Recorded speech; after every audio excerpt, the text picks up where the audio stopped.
दोस्तों, अगर आप एसआईपी करते हैं तो ज्यादातर इक्विटी म्यूचुअल फंड्स में ही करते होंगे, लेकिन क्या आपने कभी सोचा है कि बॉन्ड्स में भी एसआईपी हो सकता है?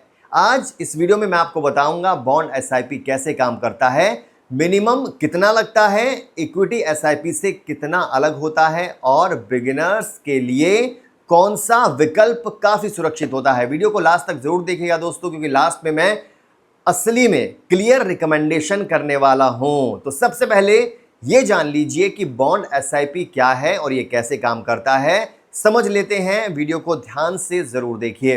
बॉन्ड एसआईपी का मतलब होता है सिस्टमैटिक इन्वेस्टमेंट प्लान, लेकिन इक्विटी स्कीम्स में नहीं, बल्कि डेट फंड्स, बॉन्ड फंड्स या कॉर्पोरेट बॉन्ड्स में। जी हां, कैसे काम करता है जान लीजिए। आप हर महीने एक फिक्स्ड अमाउंट को निवेश करते हैं, जैसे इक्विटी एसआईपी में होता है। वो पैसा debt mutual funds, bond ETFs या डायरेक्ट बॉन्ड्स में लग जाता है। रिटर्न ज्यादातर फिक्स्ड या सेमी फिक्स्ड होते हैं दोस्तों। शेयर मार्केट के उतार चढ़ाव वोलेटिलिटी से कम प्रभावित होते हैं। लोकप्रिय प्लेटफॉर्म्स कौन कौन से हैं बता देते हैं। Grow Zerodha, ET money, Kuvera और कुछ स्पेशलाइज्ड बॉन्ड प्लेटफॉर्म्स जैसे कि गोल्डन पाई, बॉन्ड्स इंडिया आदि। आप ऑटो डेबिट से हर महीने निवेश भी कर सकते हैं, ये तो आप जानते ही होंगे। अब मिनिमम अमाउंट कितना होता है? 10,000 से। बहुत लोग सोचते हैं कि बॉन्ड्स में सिर्फ बड़े निवेशक ही निवेश कर सकते हैं, लेकिन असलियत यह है कि आजकल बॉन्ड एसआईपी 10,000 से शुरू हो सकता है।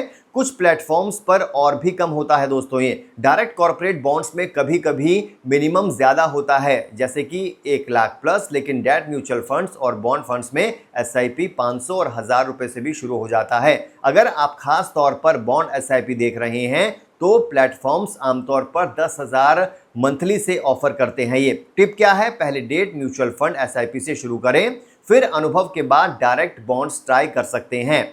दोस्तों, अब equity SIP versus bond SIP एकदम साफ बता देता हूं। इक्विटी एसआईपी होता है ग्रोथ इंजन, बॉन्ड एसआईपी होता है स्टेबिलिटी इंजन।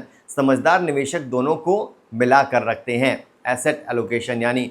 अब बताता हूं आपको क्या हाई यील्ड बॉन्ड्स बनाम सुरक्षित बॉन्ड्स। बॉन्ड्स भी दो तरह के होते हैं। सुरक्षित बॉन्ड्स के बारे में बताता हूं। सरकारी सिक्योरिटीज जैसे G-Secs AAA rated PSU bonds, काफी गुणवत्ता वाले कॉर्पोरेट बॉन्ड्स। रिटर्न लगभग 6.5 से 7.5% होता है। जोखिम क्या होता है? बहुत कम होता है। बिगिनर्स के लिए ये सबसे अच्छे होते हैं। हाई यील्ड बॉन्ड्स कौन से होते हैं? लोअर रेटेड कंपनियां जैसे कि AA, BBB। रिटर्न होता है 9 से 12% प्लस भी मिल सकता है। जोखिम क्या है? डिफॉल्ट का खतरा ज्यादा, कंपनी पेमेंट में देरी या डिफॉल्ट कर सकती है। सिर्फ अनुभवी निवेशकों के लिए होता है ये। नियम क्या है? ऊंचा रिटर्न इज इक्वल टू ऊंचा जोखिम। कभी भी पूरा पोर्टफोलियो हाई यील्ड बॉन्ड्स में ना डाले दोस्तों। अब आपको बताता हूं बिगिनर्स गाइड, कैसे शुरू करना होगा। ये स्टेप बाय स्टेप ध्यान से समझ लीजिए। लक्ष्य तय करें, सुरक्षा चाहिए या ग्रोथ। पहले डेट म्यूचुअल फंड से शुरू करें, liquid, short duration, corporate bond funds. SIP amount set कर दीजिए 5,000 से लेकर 10,000 तक। मंथली शुरुआत के लिए ये ठीक है दोस्तों। प्लेटफॉर्म चुने, ग्रो जेरोधा आसान होता है।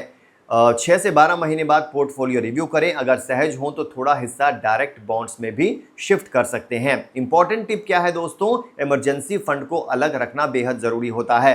डाइवर्सिफाई करें, एक ही बॉन्ड में पूरा पैसा ना लगाएं। क्रेडिट रेटिंग जरूर चेक करें, AAA AA पसंद करें। टैक्स नियम समझ लें, डेट फंड्स अब स्लैब रेट पर टैक्स होते हैं। तो दोस्तों, bond SIP is equal to equity SIP का सुरक्षित विकल्प है। 10,000 से शुरू हो सकता है। Equity is equal to growth, bonds is equal to स्थिरता। बिगिनर्स को पहले सुरक्षित डेट फंड से शुरू करना चाहिए। अगर वीडियो पसंद आया तो वीडियो को लाइक कीजिए, शेयर कीजिए और चैनल को सब्सक्राइब करना ना भूलिएगा।